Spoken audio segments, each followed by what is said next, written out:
తెలంగాణ రాష్ట్రాన్ని సాధించినటువంటి కేసీఆర్ గారి మీద మీ అభిప్రాయం? ఆయన అత్యంత సున్నితమైనటువంటి మనస్సు కలిగినటువంటి గులాబీ పూల రేకులు లాంటి హృదయం ఆయన.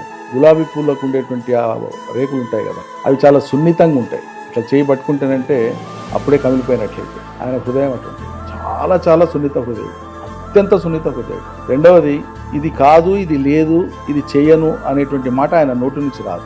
ఆయనకు జీవితంలో అత్యంత కష్టమైన పని, ఆయన అత్యంత కష్టంగా భావించేటువంటిది ఏదైనా కాదు లేదు అనడమే. అనలేడు, అంత సున్నితత్వం, అంత మొహమాటం ఆయనకి.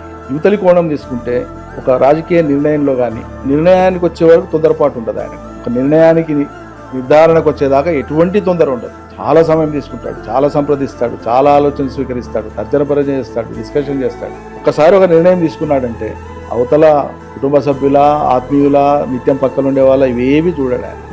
ఆ నిర్ణయాన్ని తూచా తప్పకుండా అమలు అయ్యేటట్టు చండశాసనం లాగా ఉంటాడు.